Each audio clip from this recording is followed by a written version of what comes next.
Selamat datang. Pada presentasi ini, kita akan menjelajahi konsep pluralisme dalam konteks kehidupan beragama, menelusuri pemikiran para filsuf Yunani dan aplikasinya dalam dunia saat ini. Kata pluralisme berasal dari bahasa Yunani, plurtos, yang berarti banyak atau kerumunan, dan ismos, yang mengacu pada suatu sistem kepercayaan atau praktik.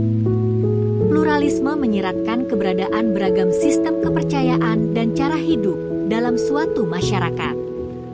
Konsep pluralisme menekankan bahwa keberagaman dalam kepercayaan, nilai, dan praktik adalah hal yang wajar dan bahkan bermanfaat.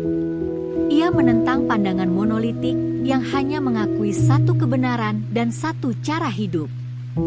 Herakleitos yang hidup tahun 535 sampai tahun 475 sebelum Masehi mengajukan gagasan tentang logos, rasionalitas universal yang mengatur keberagaman dalam dunia.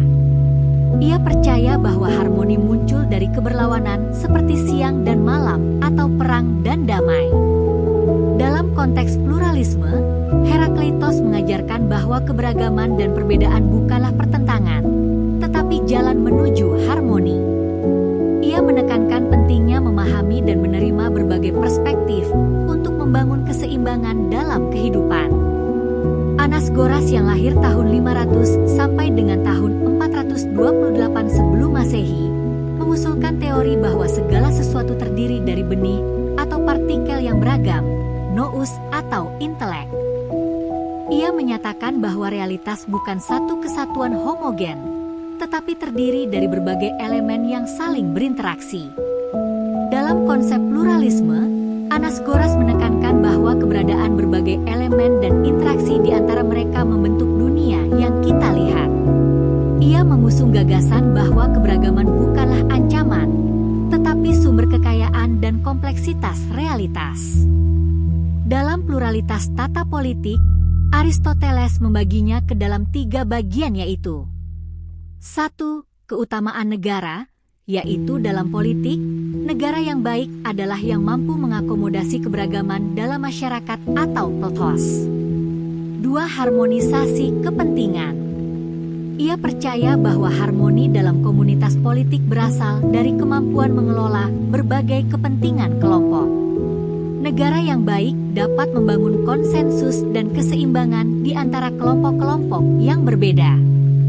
3. Keragaman sebagai kekuatan. Aristoteles mengakui bahwa keragaman dalam suatu masyarakat bukanlah kelemahan, tetapi sumber kekuatan.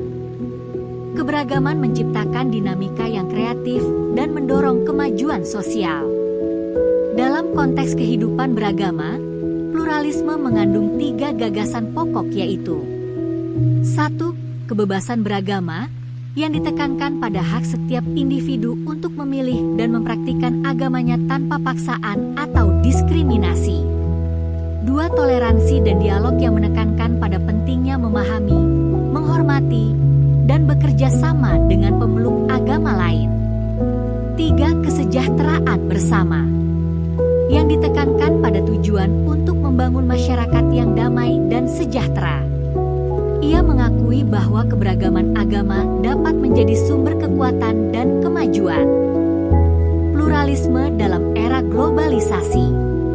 Globalisasi telah mempercepat interaksi antar budaya dan agama. Ini menghadirkan tantangan dan peluang baru untuk membangun koeksistensi yang harmonis.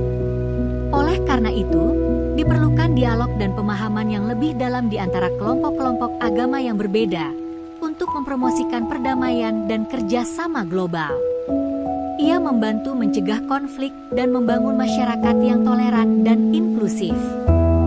Bagaimana menjalani pluralitas dalam kehidupan sehari-hari?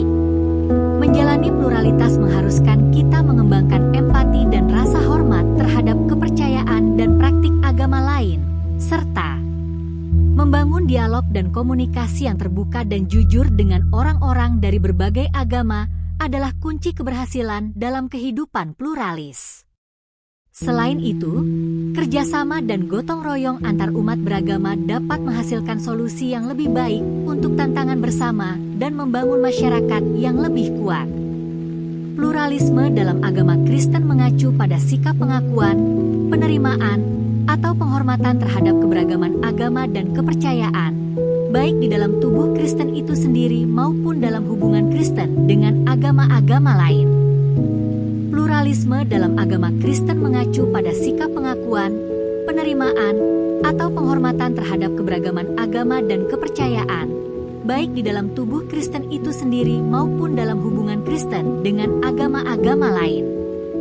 Dan dalam slide ini juga Anda bisa melihat perbedaannya dengan pandangan eksklusivisme dan inklusivisme.